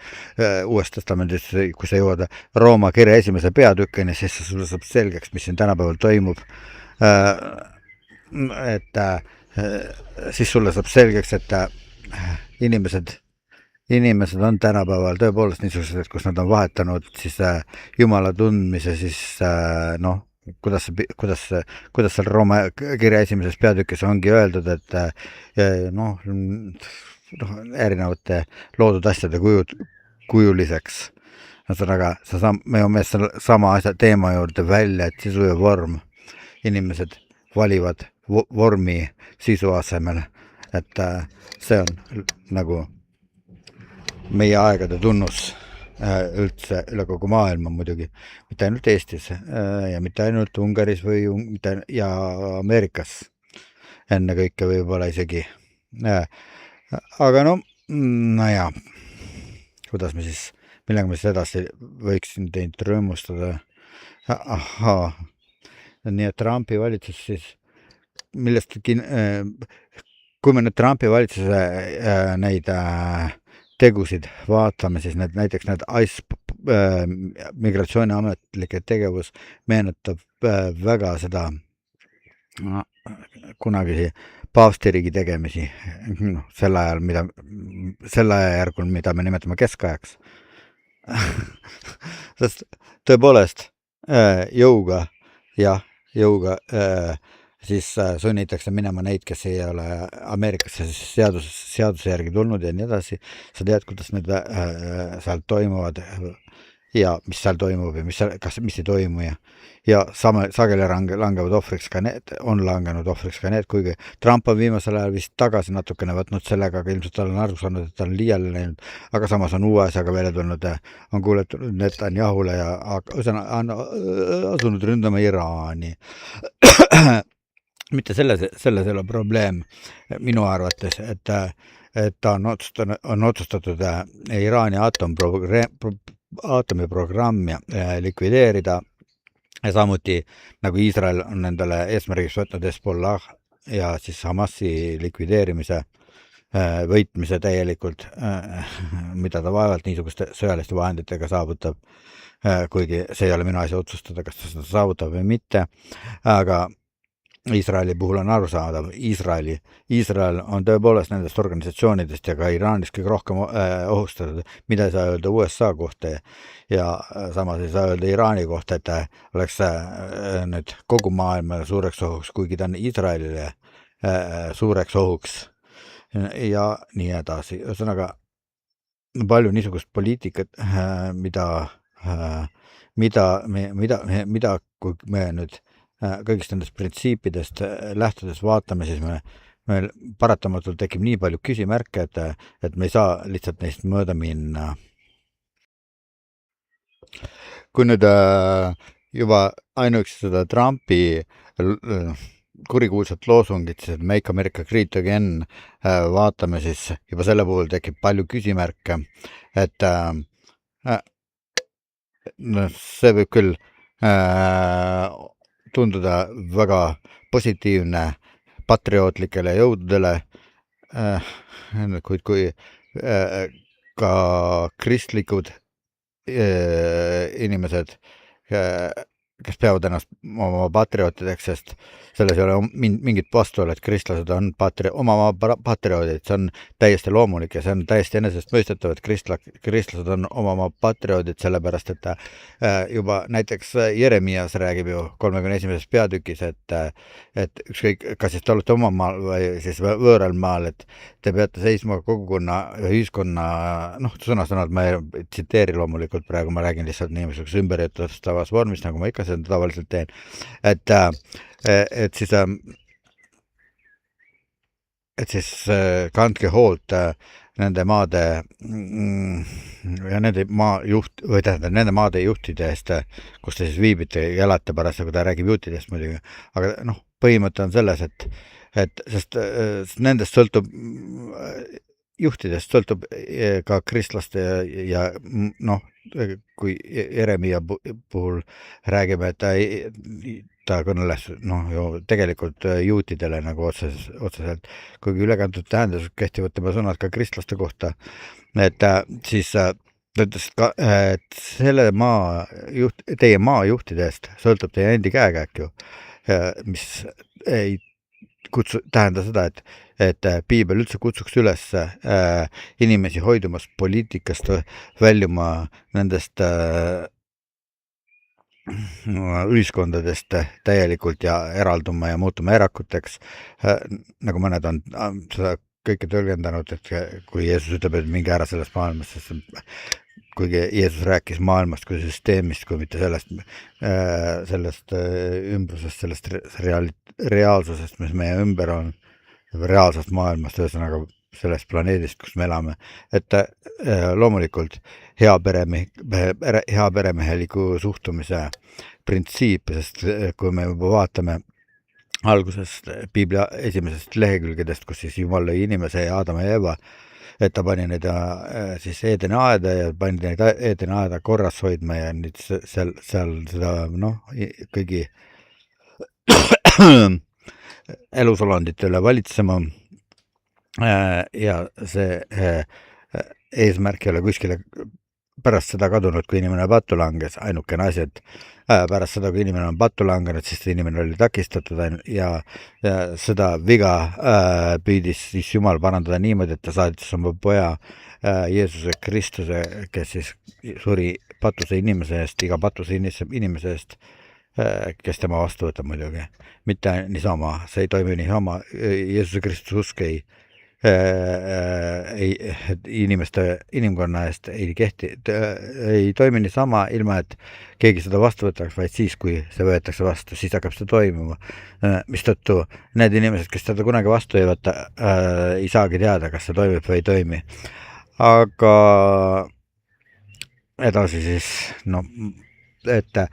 Ameerikas ja mõnel pool mujal siis on püütud sellest samusest lihalikust mõttevisest lähtudes hakata Jumala riiki nii-öelda Jumala riiki maa peale looma ja see on viinud inimesed ja võimud suurde eksitusse, sellepärast et Jumal ei ole seda niimoodi plaanitsenud, see ei ole Jumala tee ja Jumala viis, kuidas ta asju ajab. Kuigi paljud kristlikud koguduste pastorid ja need on isegi Trumpi eest seal palvetamas käinud ja on üks Eestimaa pärit mees juhib seda muide Jerusalem Prayer Breakfast, vist oli selle nimi ja seda juhib siis Eestimaa sündinud poolenisti juut, poolenisti eestlane rahvus, etniliselt ma mõtlen, kuigi ta Eestimaal on sündinud ja äkki küll. Te teate küll, kes teavad, need teavad, kes see mees on, kes ei tea, see uurigu järele, kui teda huvitab, aga tema siis on käinud siis ja palvetanud seal kongressmenidega ja nii edasi, mis ei ole paha, palvetamine on see on okei kõik, et palvetatakse koos ja õpetatakse isegi kongressis palvetama neid poliitikuid ja neid inimesi, kellest maailma saatus paljuski oleneb, aga seal on mitu aga ja me peame usu rajama sellele, et me usume, et meie usk toimib, aga see ei tähenda seda, et me peaks heaks kiitma kõiki neid samme, mida need juhid teevad. Isegi kõige korrumpeerumate valitsejate eest soovitab Piibel palvetada. Seepärast ongi nagu natukene kummaline see suhtumine Eestis konservatiivsete inimeste poolt, kes ühtlasi peavad ennast ka kristlasteks, et nad kiruvad ja sõimavad Eesti valitsust nii palju kui vähegi võimalik, aga nad, ma ei ole kuulnud, et nad palvetanud oleks nende eest, sest tegelikult on üks piibellik põhimõte, mida mitmed tavalised igapäevakristlased tunnevad, et enne ära kritiseeri ühtegi juhti enne, kui sa ei ole tema eest palvetanud. Nii et ma ei tea, kas need inimesed, ma mõtlen Objektiiv ja siis eesti.com ja siis teised, ma ei tea, kes veel kõik seal on, Vanglaplaneet ja et enne kui nad räägivad nendest juhtidest, maailmajuhtidest ja maailmaliidritest ka, kas nad on nende inimeste eest palvetanud, kes seal eesotsas on, sest Piibel käsib seda teha, sest vastasel korral nad lähtub kristlikest printsiipidest ja vastasel korral, kui nad seda ei lähtu piibellikest printsiipidest, siis nad lähtuvad millestki muust, mis ei ole piibellik ja kui see ei ole piibellik, siis kas see, kindlasti mitteusklikul inimesele on juba selline sõnavara juba ainuüksi vastumeelne, kui sa ütled, et keegi peab piibellikest printsiipidest lähtuma, aga jah, siis vähemalt ärgu kristlased sellega kaasa mingu, kes ennast usklikuks peab, ärgu kaasa mingu niisuguste asjadega, mis ei lähtu kristlikest printsiipidest. See on minu arvamus muidugi. No, ma ei taha kedagi nüüd nii. Peaks ikka tagasi minema selle juurde, et millega ma alustasin rääkimist, et õigus ja õiglus, et kas Eestis on õigus ja õiglus tasakaalus kuidagi ja kas meie Eesti juriidiline süsteem siis kinnitab seda, et Eestis on seesama, Eestis kehtivad õigusriigi põhimõtted ja igaüks, kes tunneb ennast, kes tunneb, et tema õigusi on kuidagi piiratud või tema õigusi on kuidagi solvatud, et see saab endale kohtu teel mingisuguse lahenduse, positiivse lahenduse või mis tundmine, sageli tunnevad ka need inimesed loomulikult, et neid on solvatud, keda tegelikult ei olda solvatud, kelle kohta õigusega on väidetud midagi või, ja siis nad annavad muidugi asja kohtusse ja püüavad siis seda süüdi lasta mõista, kes siis on nende kohta õigust ütelnud, aga see on kõik teoritiseerimise küsimus, et väga palju selliseid olukordi on ilmsiks tulnud praegusel ajal, et kus me oleme näinud, et kohtusüsteem ja õiguse esindajad on mingi vale otsusse teinud ja nad ei ole pärast seda ennast oma vigu tunnistanud ja nad on ühesõnaga isegi siis mõningates juhtudes, ma olen niisugustes asjades ka kuulnud, et pärast seda, kui on selgunud ilmselgelt faktiliselt, et nad on mingi vale otsuse teinud, ei ole nad seda viga tunnistanud ja on ikkagi selle inimese, kelle kohta nad mingi vale otsuse tegid, süüdi mõistnud mingil, kui siis mitte otseselt selle süüdistusega, millega esialgselt või pärast on neile mingi süüdistus kaela mõistetud, sest õiguse esindaja pidavat ju eksima, aga nagu me need näited iseenesest juba räägivad ju, et eksivad küll ja hää küll.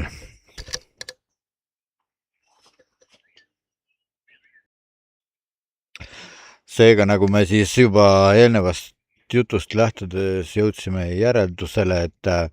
Eesti õigusriik 100% kindlasti kohe ei toimi. Et Eesti ei ole 100% õigusriik. See tähendab, on juhtumeid, kus inimesed, kes otsivad õigust ja ei saa õigust. Me räägime siin isegi sellest, et paljud inimesed,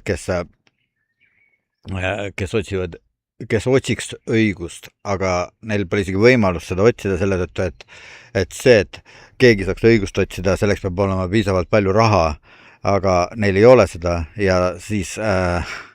see on põhjustanud neile tõsine katsumus. Sageli nad peavad selleks, et oma elu elada, kõrvale hiilima igasugusest ametlikust asjaajamisest, sellepärast, et kui sa ei saa õigusorganitelt abi, kui seal ei ole võimalik enda eest seista, enda hea nime eest seista, sul kaovad ära võimalused, lõpuks kaob ära ka, kui sul kaovad ära võimalused, siis sul lõpuks kaob ära ka raha käest, veelgi vähem saab sul raha olema ja näib, et nagu see süsteem ise otsiks siis võimalused teatavaid inimesi enda seast ära hävitada ja enda seast välja heita, välja sülitada, nagu öelda. Aga nüüd, kui on olemas niisugune olukord, siis me peaksime tagasi pöörduma algse küsimuse juurde, tänase episoodi algse küsimuse juurde, et kas siis poliitika ja võim on inimese eest või inimese vastu ja kui me nüüd niisuguste arutluste käigus jõudsime sinna välja, et mitte kõik inimesed ei saa õigust, kui nad seda ka otsiks, sest neil puuduvad selleks vahendid, neil puuduvad selleks võimalused, võib-olla seaduse tähe järgi on olemas, aga neil puuduvad vahendid, neil puuduvad tutvused, neil puudub ühesõnaga see, mis teisel inimesel, kes on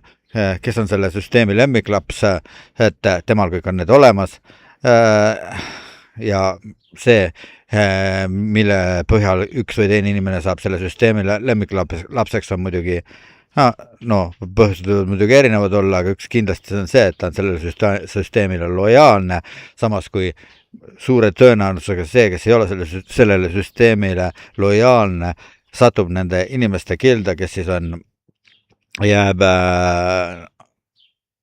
õigusabist ilma või siis kui saab, siis mingisugust väga kehva kvaliteediga õigusabi. Aga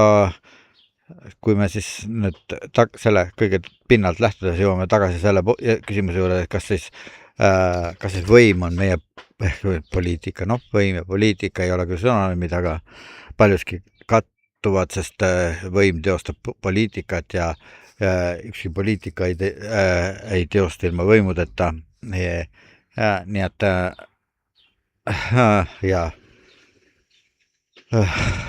kas ta on meie poolt või meie vastu? Poolt või vastu? Ja see kurikuulus kunagi oli saade selline Poolt ja vastu, mis siis rääkis kriminaalasjadest, aga peamiselt kriminaalasjadest ja niisugust õigusega seotud asjadest. See oli veel nõukogude ajal, ma mäletan, ma olin veel väga noor ja väga roheline ja mõnikord ma vaatasin neid ja muidugi seal oli juba see samane inimene, ma eelnevalt rääkisin, kes on praegu Jerusalem Prayer Breakfast juhataja või direktor, kui kuidas teda nimetatakse, teda oli ükskord demonstreeritud väga halvas valguses, sest ta oli ühe niinimetatud sekti juht, keda nõukogude võimud väga vihkasid ja siis selles saates oli see, mis ta nimi oligi, mingi Kalev, ma ei mäletagi, mis selle nimi oli, kes saatejuhi nimi oli, kes tegi neid saateid nõukogude televisioonis, siis tema oli selle tegija, küll. Aga ühesõnaga tagasi tulles selle juurde, et kas siis kui võim võib olla meie vastu, mis meil siis üle jääb? Et mina olen üks inimene näiteks, on teisi ka, aga selliseid ja väga palju on selliseid, kes tunneb, et ega ta, kui ta mingit abi tahaks võimu käest saada, ega ta ei ole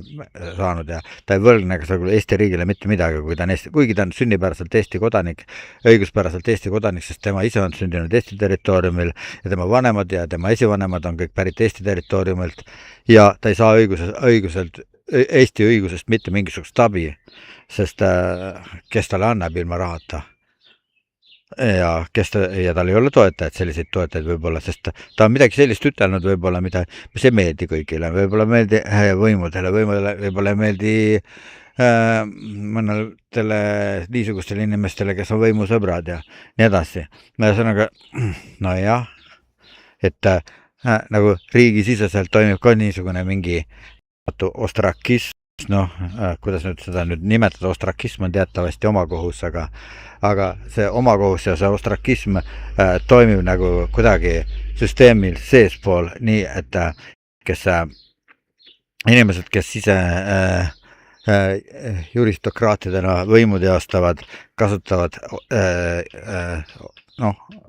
ära neid ostrakismi põhimõtteid selleks, et oma kättemaksu ja siis omakohtu poliitikat mingisuguse juriidilisse või õiguslikku raami paigaldada, nõnda, et kõik näeb välja vägagi seaduslik, kõik näeb välja vägagi korrektne paragrahvi järgi, aga siis praegu võib-olla sellest nagu väga pikalt ei oska rääkida, sest episood läheb väga pikaks tegelikult ära, kui ma nüüd kõik, kogu lugu, mis selle kohta võiks, selle teemal võiks rääkida, siis ära räägiksin, siis ei jõuakski ära rääkida. Ja ikka jääks midagi välja, sest midagi väga olulist sageli kipub välja jääma niimoodi, sest ma ei saa rääkida niisugustest asjadest, mille kohta mul ei ole tõendid, ma ei saa rääkida niisugustest asjadest, mille kohta ei ole fakte, mille kohta ei ole käegakatsutavad fakte, sageli toimuvad nähtamatud niidikesed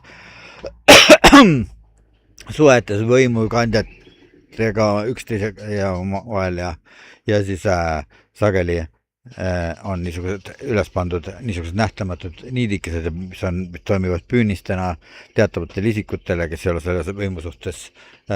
lojaalsed ja see kõik on niivõrd ebameeldus sageli nendele isikutele, kes saavad siis hammasrataste vahele nii-öelda võimule. Nii et kas siis võime öelda, et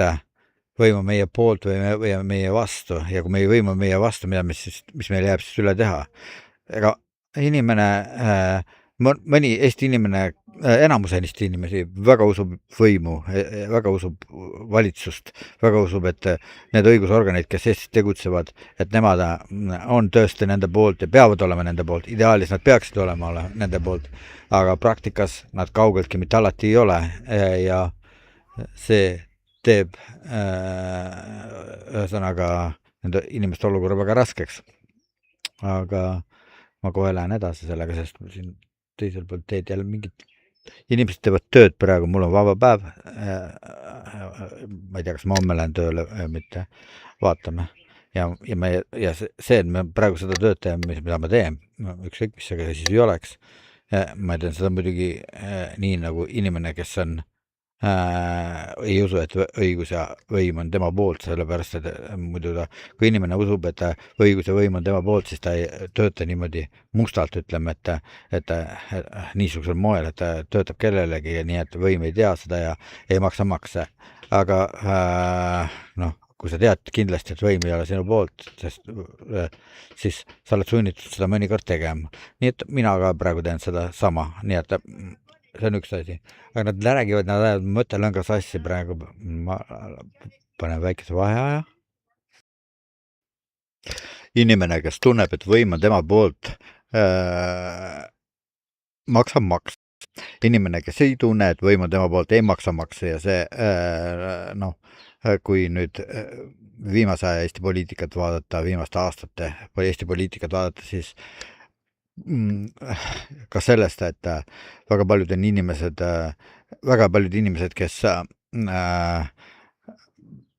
on kritiseerinud Eesti valitsust sellepärast, et Reformierakonna ja Eesti 200, siis selle Kaja Kallase valitsuste kõik esmajuures. Muidugi Kristen Michali valitsuse kohta kehtib sama, aga seal on teised asjad jälle ka tulevad juurde, aga ma ei räägi praegu konkreetsetest võimudest ja ma ei hakka siin konkreetselt võime kritiseerima, sellepärast, et see ei ole praegu minu ülesanne, praegusel hetkel selles episoodis vähemalt kindlasti mitte. Seda enam, et ma inimesena, kes ei tunne, et võim on tema poolt, olen ma vältinud igasugust kokkupuutumist võimuga. Ausalt, kuidas on see võimalik? Väga raskesti on võimalik, aga aastate pikkuse ja aastakümnete pikkuse praktikaga on võimalik seda teatavas mõttes saavutada, et sa väldid igasugust koostööd, igasugust kokkupuudet võimu, isegi ükskõik millise võimuga. Või kui sa tahad, sulle meeldib mingit võimu toetada mingitest asjadest, sa võid seda teha. Aga ja nii, et sa ei päästa kuidagi eriti silma sellele võimule, et pannes tähele sind järsku ei avastaks, et sul on mingid kohustused seal täitmata kuskil. Näiteks selgub, et sa oled kuskil, ükskõik mis, ma ei hakka rääkima konkreetsetest asjadest, sellel ei ole mingit mõtet praegu. Nii, et ühesõnaga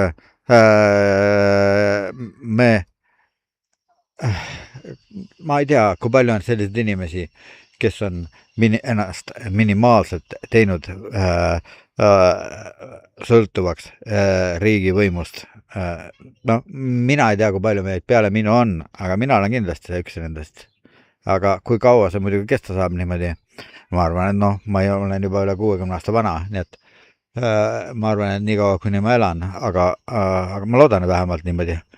Aga muidugi need samused korraldused ja need samased muudatused seoses igasuguste uute tehnoloogiate tulekuga, need ju tegelikult teevad asja raskemaks ja Euroopa Liidus kui liitriigi loomise idee võib isegi tekitada sellise olukorra, et kus üle Euroopa hakkab kehtima ühtne süsteem täpselt niimoodi ja nii edasi, et sul lihtsalt ei ole võimalik vältida kokkupuutet oma võimudega, nendele võimudega, kelle pärisorjaks sa oled tehtud kuidagi. Sest kui sa oled väga võimust nüüd seda pärast sõltub, et sa lihtsalt ei saa teistmoodi, siis sa ei ole vaba inimene, siis sa ei ole vaba inimene vabal maal, et siis sa oled pärisori. Ma olen püüdnud seda kõike vältida, et ma kuidagi Eesti riigi pärisorjaks muutuks, nii et üks põhjus selleks on muidugi, ma ütlen võib-olla seda esimest korda oma elus praegu välja, et üks põhjus selleks on siis see, et miks ma siis Ungaris elan nii kaua aega, pikka aega, et ega ma eriti pärast seda, kui ma pärast Tartu Ülikooli lõpetamist avastasin, et mõnedele inimestele üleüldse ei meeldi, et ma kuidagi ülikooli üldse lõpetasin kunagi või et ma üldse kunagi isegi, ma konkreetsetest asjadest ei ole mõtet rääkida, nagu ma olen ütelnud, et asjad on niisugused sageli tunduvad inimesele, kes vaimsete asjadega kunagi kokku puutunud ei ole, et ta ei tea, et eksisteerivad niisugused nähtamatud salajased niidikesed ja toimuvad niisugused nähtamatud mehhanismid ja meie ümber on kõik täis lõkse, meie ümber on kõik täis igasuguseid püüniseid, kuhu me võime sisse sattuda siis, kui me ei ole piisavalt tähelepanelikud, ma mõtlen vaimselt. Nii et jah, päris keeruline see olukord on, aga saame hakkama tänu Jumalale. Nii et jah, eakene küll. Nüüd mõtlesin välja need, kes võib-olla püüavad nagu 91. psalm piiblist, kui sa ei ole seda lugenud, siis sa tead, seal räägib linnupüüdjast, kes seab üles paelu ja salajas ja üsna tihti satuvad sinna sisse inimesed, kes ei märka neid õigel ajal ja satuvad lõksu. Juhtub, et mõni inimene märkab, saab mingisuguse haava aga õnnestub püünisest põgeneda. Ma arvan, et mina kuulun pigem nende inimeste hulka. Nii et jah, eakene küll. Liiga palju detaile ei ole hea, sest nagu me teame, et YouTube on avalik ja ma ei tee isegi sellest saladust, et ma räägin avalikult asjadest, millest mõni inimene targu hoiduks, sest teab, et kui siin näiteks keegi otsib ja kellelgi on midagi sinu vastu juriidiliselt, kuigi kas tal peaks selle olema, muidugi see on ise küsimus, ja kui peaks, ja kuidas need asjad tegelikult on ja kuidas need asjad tegelikult ei ole, siis ta saab kasutada neid kohtus sinu vastu, neid materjale, mis sa avalikult esitad. Ma arvan, et teatavaid ettevaatusabinõusid tarvitusele võtta, ma mõtlen siin vaimseid ettevaatusabinõusid, mitte konkreetselt põgenemist ja ülepeakaela põgenemist, vaid niisugused vaimseid ettevaatusabinõusid ja ennekõike, muidugi ka loomulikke, siis on neid võimalik vältida tagajärgi. Ma ei tee mitte midagi sellist, mis on tegelikult õiglusega vastuolus ja kui ma olen teinud siis midagi sellist, siis kogemata siis, kas nüüd kogemata, lihtsalt ma olen sunnitud olnud, ma ei räägi detailidest. Ühesõnaga siis nii palju minust, aga no ma räägin siin printsiibist tegelikult. Printsiip, et kui õigussüsteem on inimese vastu, mis saab inimesele üle teha siis? Ja selle juurde kohe ma jõuan. No siinkohal tasuks kohe meenutada siis ühte niisugust kõnekäändu, et kui aitab mõistus, siis aitavad jalad. Et paned plehku ja ongi kõik, eks ole. Aga noh, tasub meenutada muidugi ka seda, et kui sa oled jälginud, armastad vaadata igasuguseid selliseid seiklusfilme, kus kangelane läheb pauksisse siis seadusega, teda süüdistatakse kõikvõimalikes kurjades asjades, mida ta teinud ei ole ja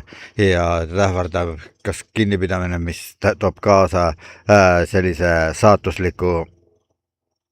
mingisuguse saatusliku kõrvalnähtuse tema jaoks või talle lähedaste inimeste jaoks. Et siis ta on sunnitud võtma tarvitusele niisugused abinõud, mida ükski seaduse silm ei soovitaks. Näiteks ta põgeneb, ta maskeerib ennast kellekski teiseks, ta läheb teise linna elama, ta ostab endale relva, muretseb endale illegaalselt kas või relva, et ennast kaitsta nende eest, kes teda mõrtsukaks peavad ja teda tappa tahavad, samas ei kohku tagasi ka nendest sammudest, kui siis tuleb kas või kui politseis selle jaoks abi ei ole, et tuleb siis võtta oma kätte asi,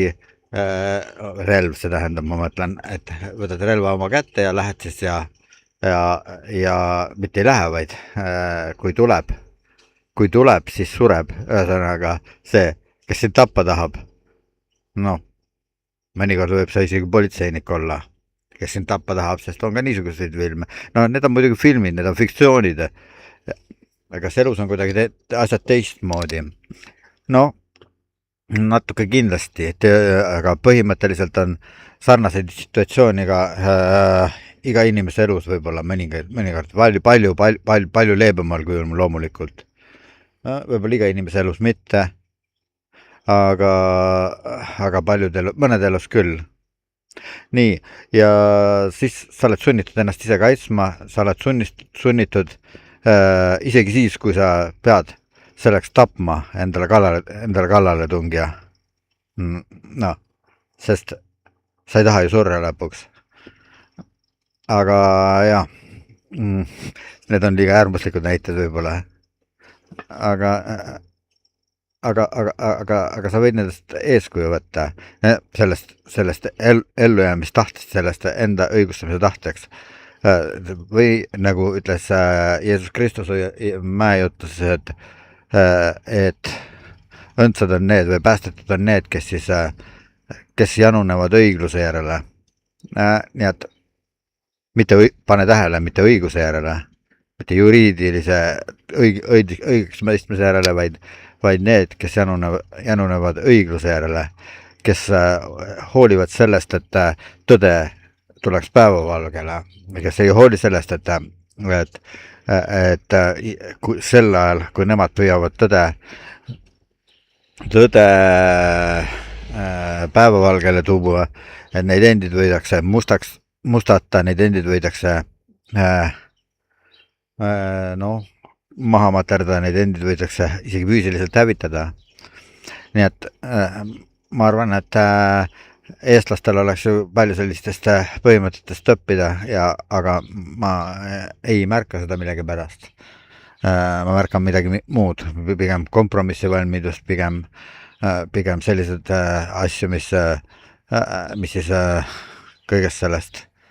nagu eemale kannavad, kõigest sellest, mida nimetatakse tõeks, mida nimetatakse õigluseks. On küll Eestis üks raamat nii pealkirjaga Tõde ja õigus,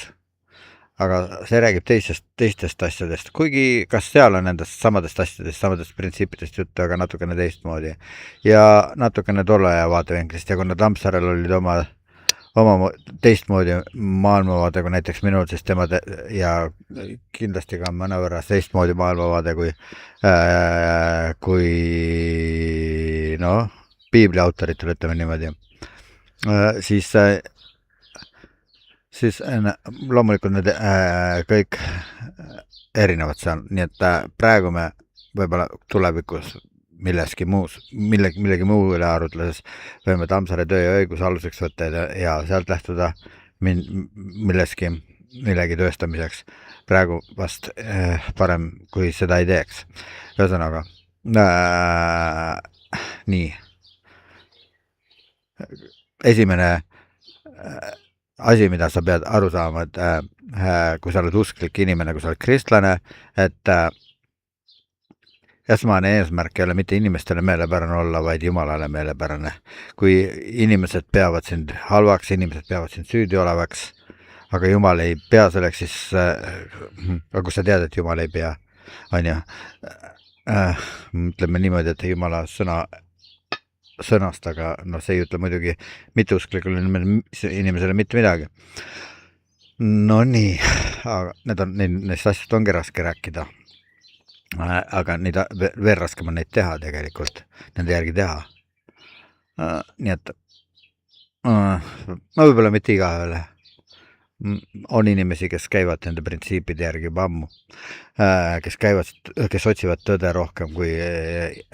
Jumala tõde rohkem kui inimeste tõde, see tähendab päris tõde, see tähendab see, mis ongi tõde, mitte seda, mida inimesed arvavad tõe olevat. Nii et see on esimene printsiip sellistel puhkudel, kui sul on selliste võimu, kui sa ei saa võimu usaldada täiel määral, siis inimlikke võimu, inimeste võimu, siis sul on võimalik usaldada kõrgemat võimu, kes alati seisab sinu eest. Kui sa oled usklik, siis sa tead seda ja kui sa ei usu seda, siis kannatad sa usupuuduse all, aga parem oleks, kui sa usuks, parem oleks, kui sa ennast kokku võtaksid, otsiksid toetust Jumala sõnast, palvetaksid ja teeksid seda, mida Jumal ootab, et sa teeks. Nii et sellistel puhkudel muidugi on see natukene niimoodi, teistmoodi. No muidugi, ma kujutan ette seda, näiteks tänapäeval on väga palju igasugused progressiive ja mitteusklikke inimesi, kes kõike seda juttu kuuldes, mida me praegu räägime, hakkavad irvitavad ennast lõhki. Aga see on nende probleem ja see, et nad ei usu, see on ka nende probleem ja võib-olla see on kõige suurem probleem nende endi jaoks. Aga need muidugi maksavad ennast kätte niimoodi, et need suhtumised, ma mõtlen, et maksavad ennast kätte niimoodi, et asjaosaline ise ei saa arugi sellest, et need sageli, enne kui hilja ei ole juba võib-olla. Sageli tulevad enne seda igasugused hoiatavad märgid, et pöördu ära ja pöördu tagasi Jumala juurde, tähendab täpsemalt, või paranda meelt ja nii edasi. Aga heakene küll, ma jälle kipun jutlustama, aga uskliku inimesena ma paratamatult ei saa lihtsalt teisiti praegu sellel teemal rääkides. Nii et üks asi on see, et esimene asi, et tea, et sinu poolel on tõde, et sina ei ole süüdi selles, millest sind süüdistatakse või kui oled süüdi isegi, aga vähemal määral süüdi, võib-olla hoopis on tegemist mingisuguse õnnetusjuhtumidega, mis tahes see võib olla.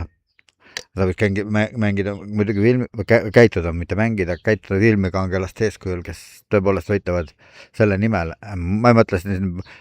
trots on midagi muud, aga kes võitlevad selle nimel, et tõde tuleks päevavalgele ja siis päevavalge toomise nimel, sest kes õndsad on need või päästetud on need, kes siis janunevad tõe järele.